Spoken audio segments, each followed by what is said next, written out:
Magandang umaga sa inyong lahat. Kami mula sa ikalawang grupo ng OLBN 111M004 nais naming ibahagi sa inyo ang aralin na kinuha namin sa Kabanata 8 na pinamagatang Makrong Kasanayan sa Pagsasalita. Bago tayo magtungo sa araling ito, nais muna naming ibahagi ang mga layunin sa araling ito. Ang unang layunin ng araling ito ay linang ang kakayahan sa makrong kasanayan sa pamamagitan ng kritikal na pag-iisip. Ang manawang layunin nito ay nagagamit ang kaalaman sa mabisang pagsasalita. Ang pangatlong layunin nito ay nailalahad ang kahalagahan ng pagkatuto sa iba't ibang element sa makrong kasanayan sa pagsasalita. Kahalagahan ng paglinang ng pagsanaysay sa mabisang pananalita. Ano ang positibong epekto ng paglinang ng mabisang pananalita? Sa isang taong effective na magsalita, ay ang pangkat na tao na madaling makakuha ng atensyon o respeto ng ibang tao. Papahiwatig na ito ang maayos na iyong pagpapahayag ng iyong mga sasabihin, mas madaling maintindihan ng mga tao at makukuha mo sa kanila ang respeto sa iyo. Mga halimbawa, guro, abogado, engineer, negosyante. Ano ang negatibong epekto kung hindi natin mapalinang ang mabisang pananalita? Ang taong kulang sa kasanayan sa magkasalita ay mahihirapang ikita o irehistro sa kanilang kaisipan ng ibang tao ang kanyang halaga at nabanging katauhan. Papahiwatig din ito na pag hindi natin masatisfy ang isang tao at hindi nila maiintindihan ang iyong sinasabi, may posibilidad na kahit gaano pa ito kaimportante ay hindi nila maya sa puso at isip sapagkat nakukulangan sila sa iyong impormasyon. Mga halimbawa, stage fright, lack of confidence, pagiging hindi handa. Simula pa noon, ang mga pangunahing tanyag sa kasaysayan ay may katangian na magkatulad sa isa't isa. Lahat sila ay may iba't ibang kakayahan ipahayag ang kanilang mga ideya na naging kanilang kasangkapan upang umakit ang tagahanga o tagasunod.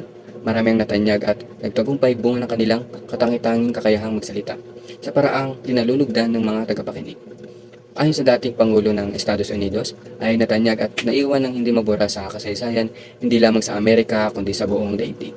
Ang pangunahing salik na nakakatulong sa kanya na makamit ang mataas na karangalang ngayon, hindi dahil mataas na pinag-aralan o salapi na mayroon ang isang tao sapagkat siya ay isang mahirap at walang formal na edukasyon. Ngunit dahil may determinasyon siya na nagawa niyang unlarin ang kanyang kakayahang magsalita sa harapan ng publiko. Kay Franklin Delano Roosevelt, nanatili siya sa White House ng 4 na sunod-sunod na terminolohiyang 1932 hanggang sa kanyang kamatayan. Hindi siya pinanganak na mambibigkas, ngunit nililang niya ang kanyang pagsasalita sa pamamagitan ng pagbibigay ng matamang atensyon sa lalayang simulain ng pagsasalita. Maingat din niyang sinanay ang kanyang sarili sa panghihikayat na pagsasalita sa harap ng publiko. Hakbang sa pagsasalita. Una, pag-iyak kapanganakan. Pangalawa, kuing 6 na linggo. Pangatlo, babbling 6 na buwan. Pang-apat, intonasyon 8 na buwan. Pang-5, isang salita 1 taon. 6, 2 salita 18 buwan. 7, salita o word inflection 2.5 taon, 3 taon, 3 buwan. Pang-8, tanong, negatibo 5 taon. 9, mature na salita 10 taon. Mga pangangailangan sa mabisang pagsasalita. Ang mabisang komunikasyon ay nakasalalay ng malaki sa participant nito. Kung gayon, malaki ang impluensya ng mabisang pagsasalita sa epektibong proseso ng komunikasyon. Maraming iminumungkahi ang ibang manunulat na di umano'y mga katangiang dapat taglayin ng isang mabisang tagapagsalita. Sa pagtalakay na ito, nilimita lamang ang mga katangian ayon sa 3 pinakabatayan ng iba pa. Una, kaalaman. Upang maging isang epektibong tagapagsalita, kailangang may sapat kang kaalaman hinggil sa iba't ibang bagay. Kailangang alam mo ang paksa sa isang usapan. Hindi magiging kapanipaniwala kung mahahalata kang parang nangangapa sa iyong pagsasalita, sapagkat hindi mo alam o kulang ang iyong kaalaman sa paksang tinatalakay. Tandaan, hindi mo laging malilinlang ang iyong tagapakinig. Hindi madali na magpanggap na may nalalaman sa isang paksa nang hindi ka naghahagilap ng mga salita sa sandaling nagsasalita ka na. Kailangan may sapat kang kaalaman sa gramatika. Hindi magiging epektibo ang paggamit mo ng salita at ang pagpapahayag mo ng mga pangusap kung ang pandiwa mo ay laging nasa maling aspeto. Kailangang may sapat ka ring kaalaman sa kultura ng pinanggalingan ng wikang ginagamit mo. Sa sarili mong kultura, at maging sa kultura ng iyong kausap. Ang wika ay komunikasyon, kung kaya't sa pagsasalita ay kailangang maisaalang-alang palagi ang mga nakaiimpluwensyang kultura upang maiwasan ang miskomunikasyon. Kasanayan. Ang pagsasalita ay isa sa 5 makrong kasanayan, kung gayon, katulad ng iba pang kasanayan, maaaring linangin. Una, kailangang may sapat siyang kasanayan sa pag-iisip ng mensahe sa pinakamaikling panahon.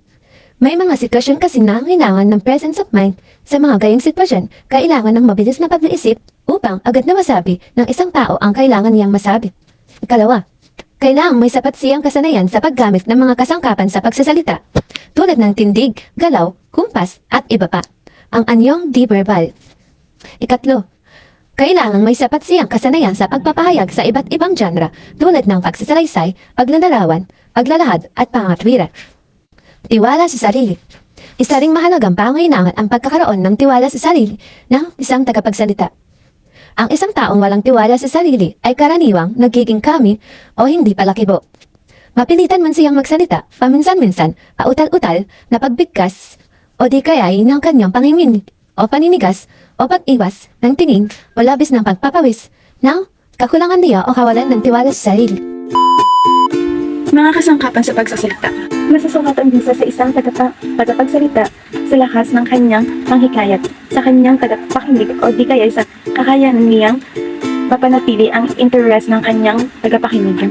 Sa kanyang makikita ito sa reaksyon ng kanyang tagapakinig sa kanya. Paano makukuha? Komunikasyon sa akademikong Pilipino. Ng isang pagsasalita, ang inaasahan niyang reaksyon ng kanyang tagapakinig. Tinig. Ito ang pinakamahalagang puhunan ng isang nagsasalita. Sa maraming pagkakataon, kinakailangan ang tinig ay maaaring mapanghikayat at makakaakit pakinggan. May mga sitwasyon na nangangailangan ng malakas na tinig, ngunit may ilan na mahinang tinig lamang. At anuman ang lakas ng tinig na gagamitin, kailangan na Pagtatalumpati, sininang pasalitang pagpapahayag na may layuning makaakit at makahikayat sa mga nakikinig. Mga bahagi ng talumpati. Pang-una, pambungad o panimula. Inilahahanda ang kaisipan ng mga nakikinig. Layuning kawilihan ang mga nakikinig. Number 2, paglalahad. Katawan o pinakakaluluwa ng talumpati. May kawastuhang kalinawan at pang-akit. Pangatlo, paninindigan. Pagpapatunay sa talumpati, layuning mapaniwala at mahikayat ang mga nakikinig. Number 4, pamimintawan. Huling bahagi ng talumpati, nag-iiwan ng kakintalan sa isip ng nakikinig. Ang takot sa pagsasalita sa harap ng madla. Ang bawat tao ay may kinakatakutan. Ito man ay may takot sa matataas o pagkalula, takot sa mga insekto, at iba pang kinakatakutan na mayroon ang isang tao. Ngunit may isa pang kinakatakutan na maaaring mayroon ang iba sa atin. Ito ay ang takot sa pagsasalita sa harap ng madla o ang stage fright sa wikang Ingles. Ano nga ba ang stage fright? Ang takot sa pagsasalita sa harap ng madla ay tinatawag na xenophobia or stage fright.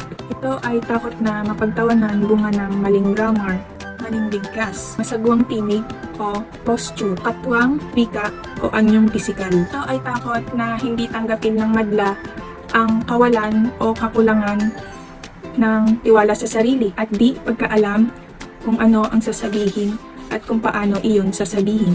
Manifestasyon ng xenophobia or stage fright: panginginig ng kamay, pangangatog ng tuhod, kawalan ng gana kumain, pananakit ng tiyan, di pagkatulog, pananakit ng ulo, pagkautal, pagkalimot ng sasabihin, paninigas sa pagkakatayo, kawalan ng panuunan ng paningin, biglang pagbilis ng pulso at mataas na presyon ng dugo. May iba pang dahilan ng xenophobia or stage fright: takot sa malaki at di pamilyar na madlang tagapakinig, di kaaya-ayang karanasan sa pagsasalita sa harap ng madla, kakulangan at kawalan ng karanasan sa pagsasalita sa harap ng madla, damdaming kakulangan or insecurity bunga ng anyong pisikal o kulay o di kaaya-ayang posture, kakulangan o kawalan ng kahandaan, kakulangan o kawalan ng pamilyaridad sa lugar o okasyon. Mga paraan para mabawasan ang mga stage fright: magkaroon ng positibong pag-uugali, magtiwala sa sarili, tanggap sa sarili, magkaroon ng kaisipan na maging mahusay na tagapagsalita, harapin ang takot at huwag takasan, magsanay ng magsanay, isipin ang madlang tagapakinig ay pala kaibigan at hindi mapanghusga, magbihis ng naaayon sa okasyon, mag-imbak ng maraming kaalaman, dumating ng maaga upang maging pamilyar sa lugar at ang madlang tagapakinig, magdarasal upang magkaroon ng lakas at matibay na loob sa pagharap sa madla. Sa mga ganitong kaparaanan, kung susundin natin ang mga payong nakasaad kung paano mababawasan ang pagkatakot sa pagsasalita sa harap ng madla, ay mapagtatagumpayan natin ang takot na ito at paunti-unti nating maiwawaksi sa ating sarili ang naturang hamon. Ito ang mga paraan kung paano mababawasan ang stage fright. Una ay ang pagkakaroon ng positibong pag-uugali. Pangalawa ay ang pagtitiwala sa sarili. Pangatlo ay ang pagtanggap sa sarili. Ang pang-apat ay ang pagkakaroon ng positibong kaisipan na naging mahusay na tagapagsalita. Ang panglima ay harapin ang takot at huwag takasan. Pang-anim ay magsanay ng magsanay. Pang-pito, isipin ang mga madlang tagapakinig ay pala kaibigan at hindi mapanghusga. Pang-walo, magbihis ng naayos sa okasyon. Pang-siyam, mag-imbak ng maraming kaalaman. Pang-sampu, dumating ng maaga upang maging pamilyar sa lugar at sa mga madlang tagapakinig. At ang huling paraan naman ay ang pagdarasal upang magkaroon ng lakas at matibay na loob sa pagharap sa madla. Sa ganitong mga kaparaanan, kung susundin natin ang mga payong nakasaad kung paano mababawasan ang pagkatakot sa pagsasalita sa harap ng madla, ay mapagtatagumpayan natin ang pagkatakot na ito at unti-unting mawawaksi sa ating sarili ang naturang hamon.